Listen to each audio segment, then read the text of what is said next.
Welcome to the Creative Condition Podcast, the show where I, Ben Talon, illustrator and writer, explore human creativity and invite people from the creative industry and far beyond to share their story of creativity, both the nature and the nurture, the chaos and the calm. Creativity is a fundamental pillar of human happiness, a vital ingredient in the solutions to all of our problems, but so often misunderstood. Little by little, I'm building an archive of valuable stories, experiences, and tips to help you maximise yours. The show is supported by founding sponsor and B Corp, Illustration X. Take a look at their stunning range of illustrators and animators now at illustrationx.com. If you like the music for the show, it's by Dirty Freud, who you can listen to on Spotify and all good music streaming services. Today I am back with part 2 of the Creative Checklist. It's a special. The first part was done to hopefully help you gather some momentum and get some structure to that thinking for the new year to understand, embrace and maximise that creativity with a rundown of things that I consider fundamental to optimal creativity. This is part 2, it's the rest of the list, and I hope it's going to be equally useful for all you guys who were kind enough to give me some great feedback. Hello and welcome to the show. This is the Creative Condition. I am Ben Talon. I am your host. How are you? I hope you're well. I hope January has panned out well for you so far. I am quite tired, quite stressed. Maybe I'm doing stress. Maybe that's the way to say it. I remember a friend of mine back in one of my first studios trying to accept the stress of being busy, the kind of stress that we want to invite. And then when it comes, not let it overwhelm us, but lean into it and accept it and allow that stress to help us to flow, to find those flow states, to hit those harsh deadlines, to, because without that we might just slump and we might get distracted. So I'm trying to do stress this month, if that makes any sense. I don't know what it's been like for you guys, but December and January in the past have been absolute write-offs. December, if you're not in the conversation come maybe even early November these days for Christmas projects, it can be quite lonely and it can be quite stressful because as freelancers then we come into that brutal Christmas period of 2 weeks, no money, slow return in January, people taking those extra few days off to round up the weeks when the kids aren't back at school yet, and there's all kind of hurdles, and sometimes it feels like we're into February before there's even an inkling of things moving. And I'm not going to lie, it was a bumpy year last year. Big ups, big downs, but a lot more downs just in terms of the workflow and the quiet spells. But January's been good. There's been some all right projects. There's been a few editorial briefs, which isn't the most common thing for me these days. How's your January been? I'd love to hear from you. I'd love to get an idea of what it's looking like for a broader number of people. But enough about my stuff. My fingers are covered in ink, so that's a good sign. My brain's a bit weary, I'm a bit tired. It's been a few stormy nights down here in the southwest in Salisbury. I've been juggling a number of editorial, like I said, so there's a lot to think about, some quite big projects, a lot of spreads, a lot of amends. But you guys are my little island, and it's lovely. I get to sit here at this microphone in this little ad hoc audio corner that I call an audio studio and talk to you about creativity. So how did you find part 1? I got some wonderful feedback, by the way. Thank you for that. It's not so common these days, and I know fine well as a big podcast listener that it's not the done thing to go and give immediate feedback to the podcast you listen to.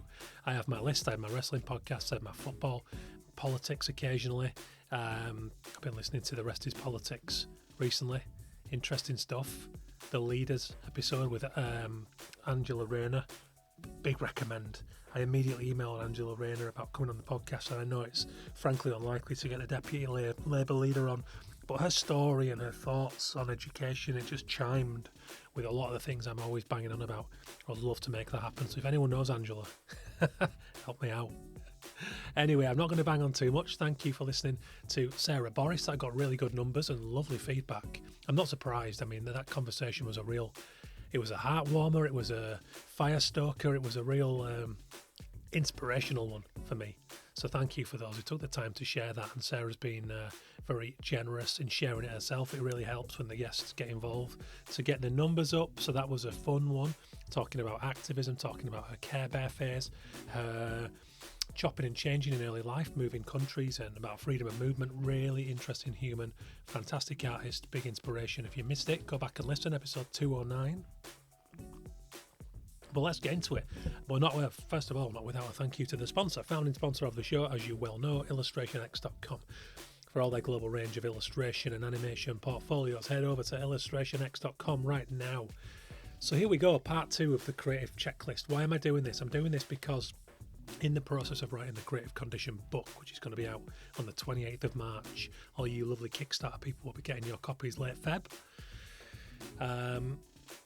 I have been distilling the key topics that I'm going to go to try and get press with, the things I would like to talk and write about for opinion pieces and all that stuff. It's all part of the book press plan. And also in a loose plan for doing some kind of consulting and creative coaching. It's something I want to make a plan for this year and start to try and offer my services in helping businesses and individuals understand and embrace their own creativity on a personal one-to-one coaching/consultation, counselling, whatever you want to call it, a very personal one-to-one dynamic. I would love to do that. I'm a people person. I love talking creativity. And I really think through writing this book and all this learning on the podcast and the journalistic side of researching, I have garnered something of a rounded understanding of creativity, to the point where I think if I make key areas and sections of what comprise creativity, I can help to identify where people might be lacking and where they want to push. And that's what this podcast is. It's a very whistle-stop version of that. So let's get into it. Number 20 is learn to love luck. Now, luck is inevitable and it's pivotal. We mustn't ignore it, because if we ignore luck and write it off as a factor, we're going to get blindsided time and time again, and it's going to be quite soul-destroying. I have a good friend, who told me about an acronym, and it's SW.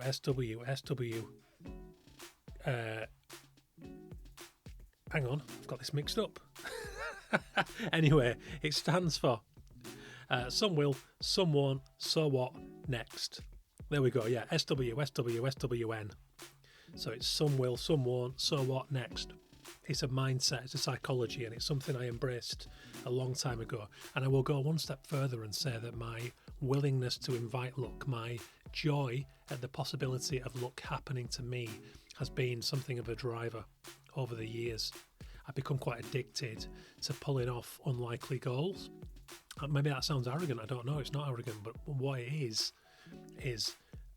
ingrained, because from an early age I have had bouts of fortune and good luck. Some of it just blind luck, like finding 20 quid in the street and winning competitions. But is it blind luck? And this is something I have explored in the book, in the chapter, Do You Feel Lucky?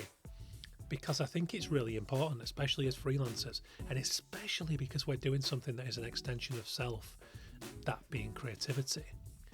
When we're feeling good and we hit those flow states and we have forward motion, I think we have to take a bet on ourselves and go for those ambitious things. It doesn't matter whether it's a big client, whether it's starting something of a new big project that we might doubt in more pessimistic mindsets. But if we can't tap into that, and we can't give ourselves a chance, and we can't accept that we already have our no and take a pot shot, then we're not going to get the big breaks.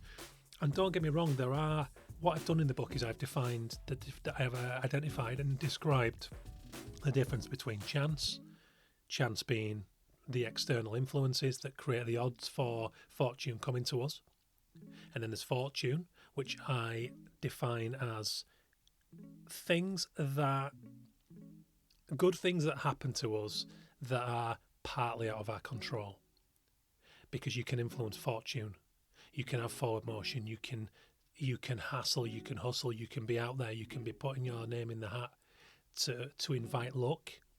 And then I've defined luck as just blind luck, as just things that are entirely out of our hands but can still happen to us. You know what I mean? So there can be that real stroke of bad luck that we didn't see coming and is really shit and that we have no control over. And we can choose to go on about that. We can choose to feel sorry for ourselves. Or we can dust ourselves down and go, fucking hell, shit happens, what's next?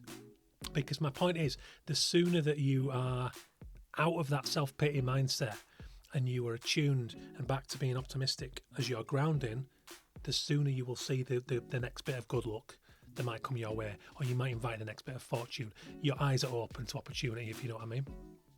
So I do think that the moment you enter self-pity, you are harming your chances of better luck next time.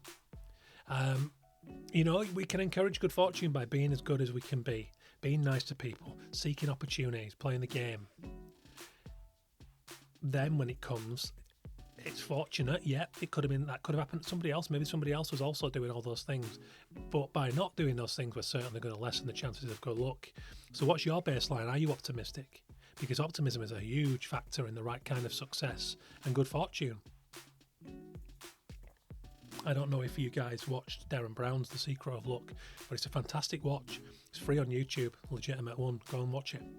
It's set just down the road from where I grew up in Keighley, in a little village called Todmorden. Todmorden is is quite a semi-eccentric place, slightly bohemian if you want to describe it that way. It's like the capital of UFO sightings in the UK. Maybe that's just because they like to come there. Maybe that's a reflection of the people who inhabit Todmorden. I don't know. But it's really good. Is The Secret of Luck, and he explores all these ideas about how our psychological perception of luck and how inviting fortune can influence our chances of receiving it and benefiting from it. Really good watch. I recommend it.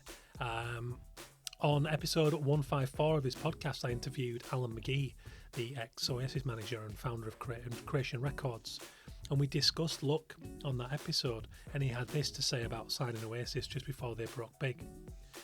Just being lucky is not going to get you the biggest band in the world. There are a few different aspects to it. You have to be lucky to be at King Tut's. That's a Glasgow venue where Alan first happened to see Oasis play. But you also have to know. I've been into music since 1970 and I found Oasis in 1993. That's 23 years. If you haven't done the 23 years of research, being a fan, being obsessive about it, you're going to see them and miss it. That was something like their 21st gig. That means they've played 20 shows and nobody signed them. Guess why? They hadn't done their fucking research and thought, that'll work. I didn't look at Oasis that night and think they would sell 65 million records. I saw them and thought, that might work. You have to be lucky to get in the room, but once you're there, you have to know what you're doing. Number 21, think long term. So every one of us is on a different timeline. I think we can agree that, can't we? If we must accept and embrace the role of luck and fortune, then I think we also have to appreciate the fact that our creativity must develop naturally. And it's not always going to adhere to our schedule and our demands and the thing that we envisioned it might once be. You know? To go back to Alan McGee, I've also written about the slow burn that happened for him in Primal Scream. So he was their manager back in the day for Creation. Now Alan, they're both from Glasgow. Alan managed Primal Scream for 6 years before they had a hit. 6 years! That stretch of time was necessary for a multitude of reasons. But Alan always trusted when the right time would come for the band. And it took that long to repay his faith, but he knew that chaos was at the heart of that band's extreme personalities and was both the reason for that long timeline and also the reason that Alan kept faith, knowing it would be that he knew it would be their making.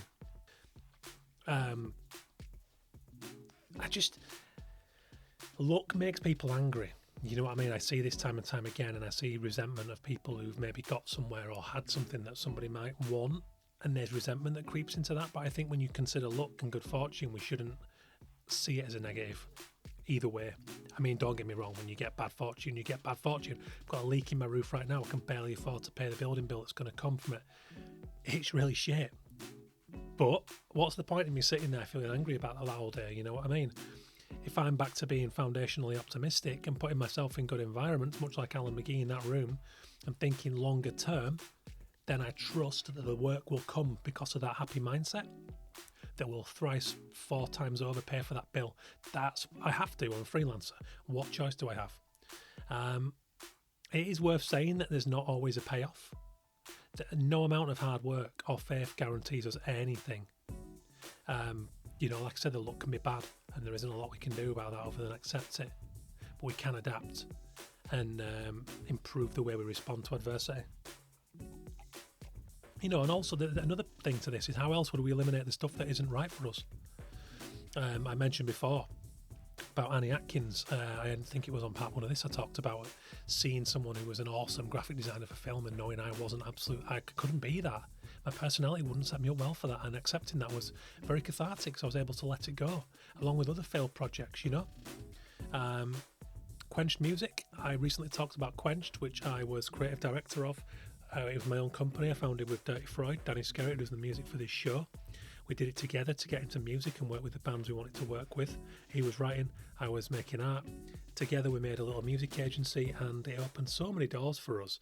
And ultimately we had to hang it up because those things took off, and we learned all these other skills that meant I could do podcasting and I could be better at my illustration and design and networking. And he got into producing, an electronic musician. He's played Glastonbury since, and he's touring Sweden soon. He's been Canada, America. Really exciting. But if you look at Quench from the outside looking in, you would go, well, that was a fucking failure. It only lasted a couple of years and we never heard of him again since. But it did what it needed to do for us. It helped some bands along the way. And I basically did a talk based around that at UCLAN's conference week recently called, the theme for the conference week was Close But No Cigar. And I talked about how that external perception of Quench was one of failure, but it was anything but for us. We had such fun. Another example I often throw out is Joanna Henley, who was also known as Misled. Very talented illustrator and artist, and it took Jo 8 years after a fine art degree to even pick up a pencil again because, financial restriction, trying to be a fine artist and then realigning and going a different direction. And it had to be that way for Jo because that's how her life panned out. So with all that said, thinking long term, which you have to do for that to work, there's a quote by Mihai Csikszentmihalyi. He writes in his book Flow, and this is about the flow states, which I mentioned in the previous one, but I think it feeds into this as well. In normal life, we keep interrupting what we do with doubts and questions. Why am I doing this? Should I perhaps be doing something else? Repeatedly, we question the necessity of our actions and evaluate critically the reasons for carrying them out. But in flow, there is no need to reflect because the action carries us forward as if by magic. We all do this to ourselves, as do any of those parents who shoot down creative aspirations of their kids, because humans fear what they don't understand. But creativity goes hand in hand with the unknown, so we must always work to recognise this evolutionary aspect of our brains that will apprehend the unknown on the door and beat the shit out of it. To the detriment of our long-term fulfillment, and reaching our potential. So once again, practice overriding the inner chimp and with our consciousness and action, the mastery it takes to lock down those thoughts and think more long-term and accept the lows and the knocks along the way. It really does take some practice and some training, and I think if we do that, we get better at it with more life experience. Really hard. I always have to check myself. Some days I'm not great at it, but it is something well worth practicing to the best of your ability on any given day. Number 22, embrace tech, but beware. So Sir John Hegarty writes in his book, Hegarty on Advertising, which is wonderful, by the way, as is Hegarty on Creativity. I had Sir John on the show on episode 50 if you want to go back and listen to a real advertising master and a very fun, creative bloke, full of wisdom. He says how creative thinking is deployed will change and evolve. To nail your colours to any medium or technology will sow the seeds of your destruction. I always remember and refer to a chat I had with then DNAD president Andy Sandoz, and I remember him saying technology is not going to shoot you. And his point was, when he was referring to AI and all these technological developments that come fast and furious in today's life, that we mustn't fear them, we must embrace them, but we also mustn't put ourselves under pressure to learn them all. It's our awareness of them in the biosphere of being a creative professional that will help us to make informed decisions according to them. And I would say that's a big one with AI. Be mindful of it, be aware of it, learn how to use it for good in your practice, but don't be intimidated by it. Stay attuned as to what it's doing, what it can do, how it might affect you, and how you can stay one up on it. And I think you could say the same of any technological format. And going back to what Sir John said, he's absolutely right. People who nailed their colours to Instagram in terms of a shop, it's really unfortunate when they just pivot and change their algorithms, and it's really infuriating. My engagement has been dog shit for a long time now. However, I maintain it because every now and again I hit it strong. I still have good relationships on there. But thankfully, I've been slowly but surely building a mailing list, staying on top of LinkedIn. Again, that's at the mercy of the whims of the people who run it. And the minute that what you're doing on it doesn't benefit what they're doing, kaput, it's over. You don't own your platform on there, so remember that. But I think that's great advice. Embrace tech like you always do, like you need to. Don't get attached to it, and be wary of it as well. Be wary of it in the way that Sir John Hegarty says. 23. Those silver linings. Now, this is springboarding from a big chapter, major part of this book about creativity and adversity, covering a lot of different cases of people who have done amazing things from the ashes of great traumas, adversity, bad luck, misfortune. Like I've mentioned before, what Phil Stutz says on his documentary Stutz, which is well worth a watch on Netflix, the three inescapables in this life are pain, uncertainty, and constant work. If you can't accept that and roll with it, to not sound too much like David Brent there, roll with the punches, then you're in for a rough ride. There's going to be a lot of self-pity and there's going to be a lot of anger. And again, it's bad when these things happen, but if we can learn to get back up and see the good in even terrible things, it just makes life a bit more manageable. There's a beautiful story in this book. I opened the chapter with a story about the origins of hip-hop because it's just brilliant. The sheer horrors those people in New York, predominantly the African-American community, had to deal with the economic crash at the time in the 70s, and the way landlords treated them, which was in some instances burning buildings to get the insurance and kicking out the residents, these poor families who couldn't afford the rent. So what the story goes, or so I'm led to believe, is that the younger generation of these African-American people couldn't continue the musical traditions of their forefathers, blues, jazz, and all they had left in the absence of instruments was the records of the elder generations. And it was at these rent parties and other kind of fundraising parties that that was the sort of famously the origins of breakbeat and rapping. Was supposedly it has its roots in this one-off party with a DJ Kool Herc when his sister needed to raise money to buy a school uniform, and he DJ'd it, and it was in the break between the tracks that these dancers would start up, and apparently that's the origins of break dancing. And then people started to rap over the top of it because he didn't just want the beats in the middle. And stories like that wow me. So I've covered that just a tiny bit. It's only a snippet at the start, and then it's into Sarah Brown. So if you remember the episode going back a little while, can't remember the episode number, but anyway, look it up. Sarah Brown, Creative Condition Podcast, one of my favourite episodes. Singing was her way out of the adversity of her childhood, and her confidence had been smashed by her father. And singing in the church was picked up on as her ability, and she has an incredible career under her belt now. She's currently working, touring her Sarah Brown Sings Mahalia Jackson, incredible record and live show. And around that, she sings as a backing singer. She sang with Simply Red, George Michael, Stevie Wonder. She does it with Simple Minds on the road all the time. Incredible talent, lovely, lovely person, really powerful individual. So I cover her story, and I look at what Malcolm Gladwell says in David and Goliath, my apologies, incredible book about underdog psychology. And he says, what do we mean when we call something a disadvantage? Conventional wisdom holds that a disadvantage is something that ought to be avoided, that it is a setback or a difficulty that leaves you worse off than you would be otherwise. But that is not always the case. He explores the idea of desirable difficulties and presents the readers with a couple of cognitive reflection tests. And it's like 2 of the 3 that make up the world's shortest intelligence test. And these are the kind of tests that are designed to trip you up and play on your rapid assumption that it's going to be straightforward, and it's really not. And this intelligence test was invented by Yale professor Shane Frederick and measures a person's ability to understand when something is more complex than it appears, to move past impulsive answers to deeper analytical judgments. When the difficulty of the test was elevated slightly, the scores improved significantly, owing to the fact the participants had to work harder and read the question a couple of times to understand it. So did not steam in with a first and seemingly obvious solution. So he also underlines, of course, the fact that not all disadvantages have a silver lining, like I've mentioned already about bad luck.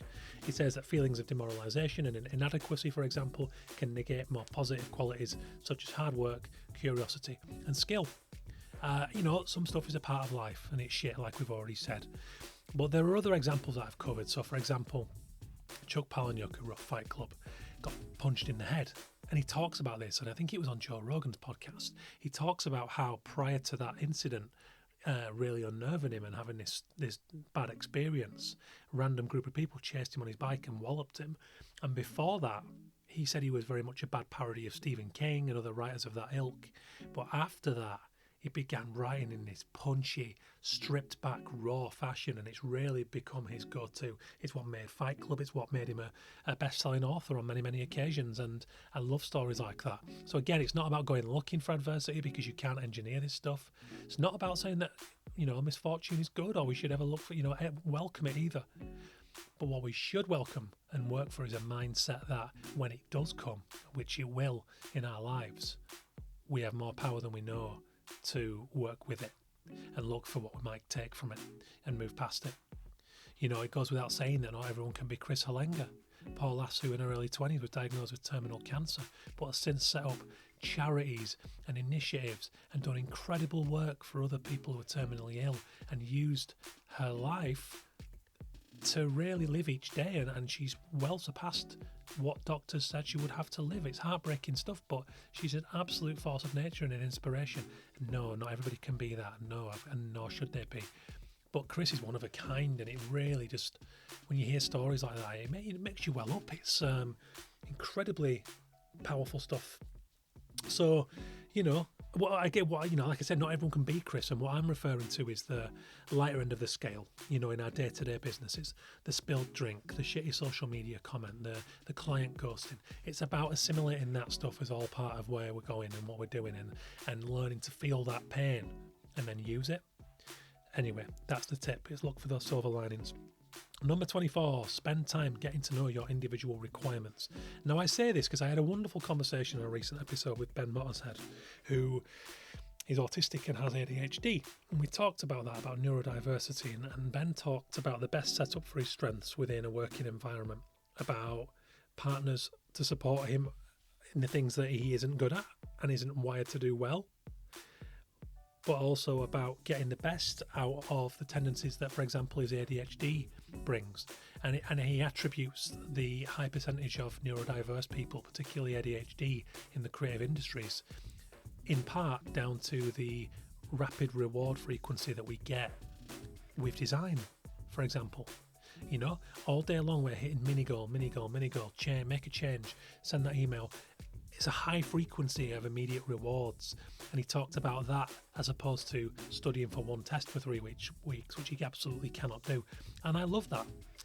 And when Ben talks about, over time getting to better understand his condition and how he is and how his brain works, he is then able to voice that, and hopefully will, because it was Piers Roberts who recently said to me about neurodiversity that the conversation about neurodiversity moving forward has to be led by neurodiverse people and the neurodiversity community.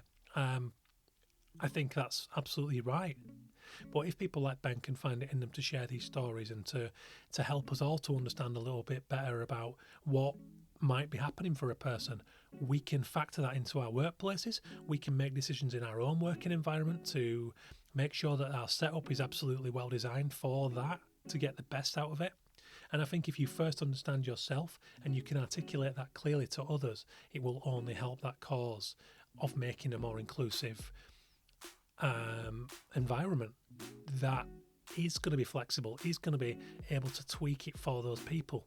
I have a friend who's recently diagnosed as autistic, and he talked about working in a workplace where there are a lot of autistic people, and somebody wanted to do this new open plan office, and he was the voice, because a lot of the other autistic people, they couldn't speak up, they weren't sure how to, didn't want to, didn't feel comfortable speaking up about this. But he knew it was a bad idea, because a lot of those people need a little solitude and a little quiet area, a safe space to go to. So he was the voice. He's quite outspoken, and I love that about this friend. And he went and he told the bosses, he fought the corner, and now they're rethinking this redevelopment in accordance to the high percentage of neurodiverse people in the workplace. And I think that's incredible, and that's exactly what I mean. But first, you have to understand yourself. First, you have to change your own working environment, optimize your own scenario and setup. Then it bleeds out and it helps other people to work with you and do that. And the more we do that, the more it becomes common. So I listened to Blind Boy as well, Blind Boy podcast, which I'm sure you've heard of by now. It's incredible. He talks about how in school he was always up to no good. He became good at being naughty, and he didn't achieve much. He didn't even leave with a leaving certificate, which is a thing in Ireland. But he talks about the fact that to this day, when he's creating, he'll walk 20,000 steps in his office because he has to pace and he has to move to be creative. And there's just no acknowledgement of that in schools and these rigid systems. So I'd love to see a future where we can acknowledge that and we can make space for people in education and in businesses to do that and to respect that. 25, go back to school. It's a simple one, really. I've been doing so much reading and learning throughout the course of writing this book and doing this podcast that it's added a lot of colour to my life. And my creativity has been given such a jolt because I've got all these new frames of reference coming in. And this is something that our tutors always used to advise in university and college. And you kind of, back then, you know what you like what you like, and you're a stubborn little shit. So you go, all right, yeah, I'll look it up. But you don't, do you? You go and do your thing. In my instance, one of my old tutors, Bill Parker, he was switched on enough to recognise that, and he knew I was a big wrestling fan. So he switched me on to Peter Blake's wrestling posters in the 60s, and it took me just one step outside of what I was comfortable with and helped me to get there. But now, as a 40-year-old, I'm reading far and wide. I've just finished a book called Anarchism, A Beginner's Guide by Ruth Kinner. All these schools of revolution being talked about, and it's amazing because in today's world we need it. With the climate crisis and everything, we need to change dramatically, and the governments are not doing that.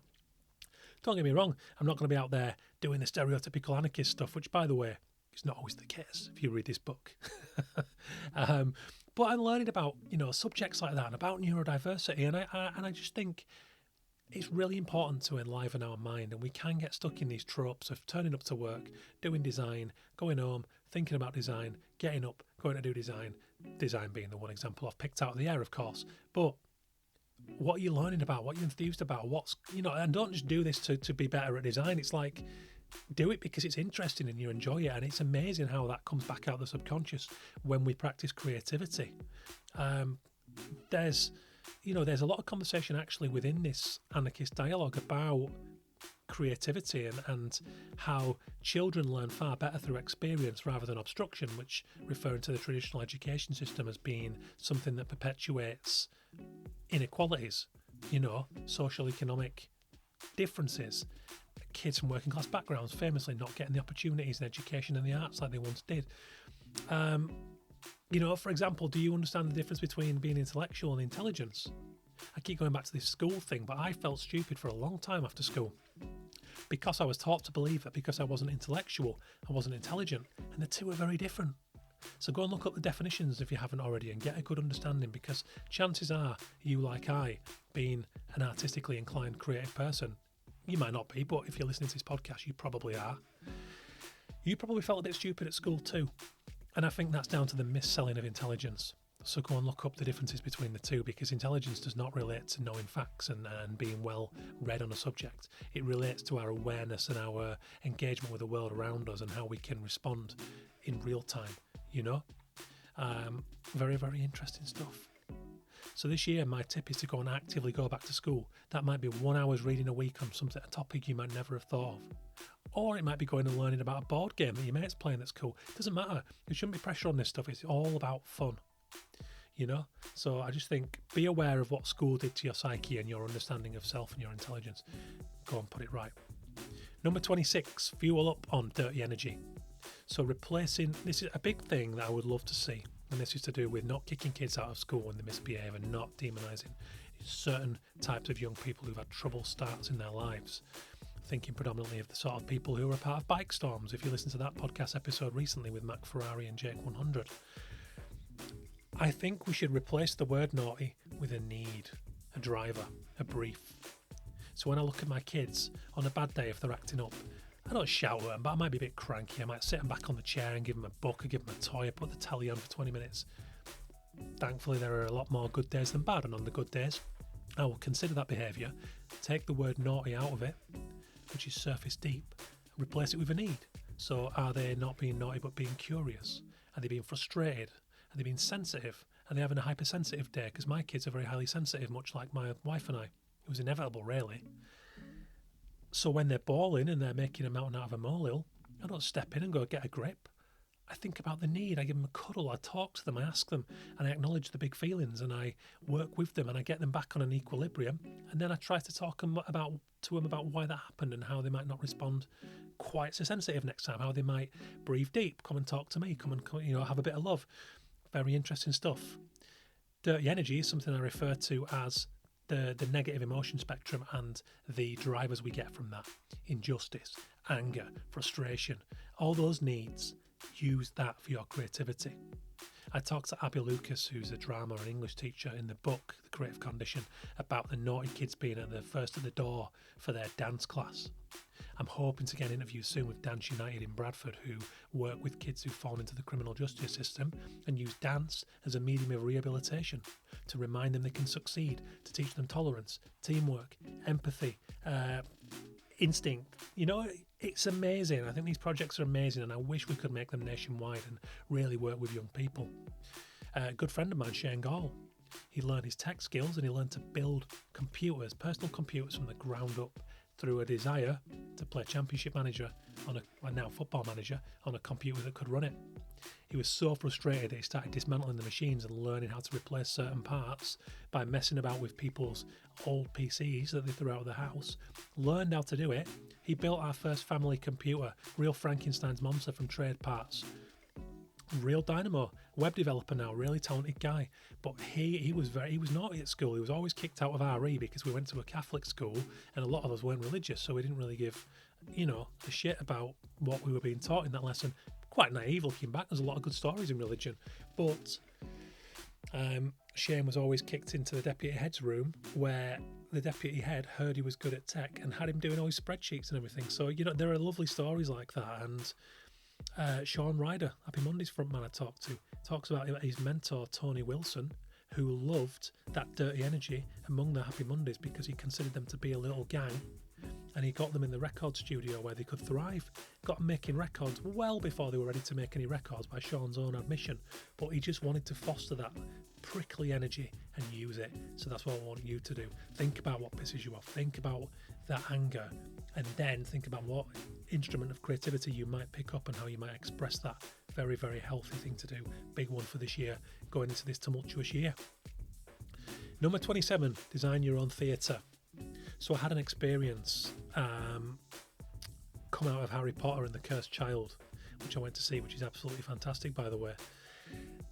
And you could say this of any good theatre, but the lighting and the changing mood with a simple change like music and lighting got me thinking, if it's that effective in theatre, how much am I underappreciating how effective it could be in my creative environment? Might need to change my creative environment, get out on any given day, because I think on a daily basis you have to be sympathetic to what you need to be optimally creative. Do you get a low light instead of a big light? Do you get a big light instead of a low light? Do you get some candles on? Do you change the ambience and the music? Do you have to go to a cafe in town? If you stop considering and thinking about this according to what you need to do and the parameters of how you can do that on any given day, then I think you're underselling the importance of it. Environment is critical. The colours, for example. Justine Fox, colour psychologist I had on the podcast a good while back, is in this book too, and she talks about how Marks and Spencer's green is very soothing as a colour. And there was some kind of new stores where somebody had an idea about black and red being very alarming as a colour, very primal. Failed. Don't know if it was because of the colour, probably was. The timing of it suggested so. So that's to consider. The colours, the decor, there's so much. Nomadicity, have you heard of that? It's a concept of the fact that only since the advent of agriculture, some 12,000 years ago, have we settled 0.4% of our evolution of the human race has been spent in settled environments. So we need to move, we need changes of scene, we need that purpose, we need that drive. Some people need a football away day, some people need to go to a gig, some people need to get on a train and go and do something cool in a workplace that's not their home. Think about all of it.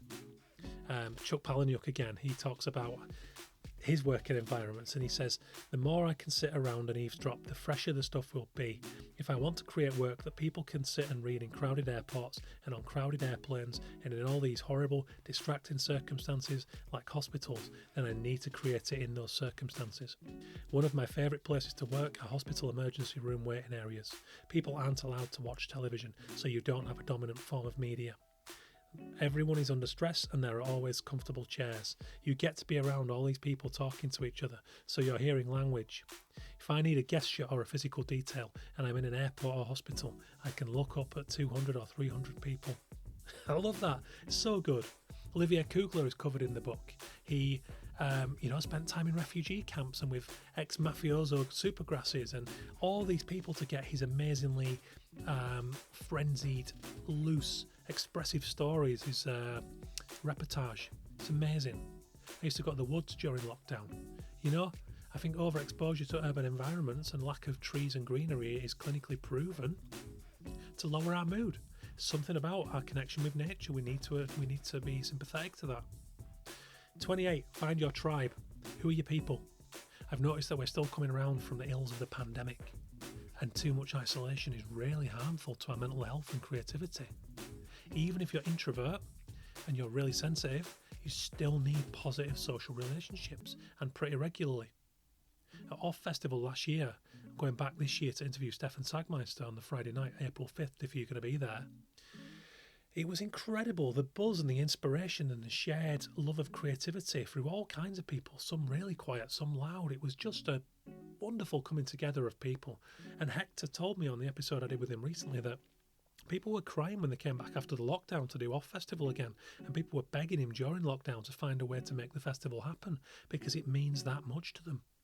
So you have to find your people, and that doesn't have to be in the workplace. But I think to be energetic, to be happy, to be rounded, we need a balance of solitude and people time. What that balance looks like is entirely individual consideration. I've got Luke Tong and Daniel Alcorn coming up from Birmingham Design Festival to talk about that very topic on the show soon. It's a good one. And to go to the extreme, there's a reason isolation is a form of torture. Our intelligence and our consciousness dictate that we need positive, healthy relationships and socialising.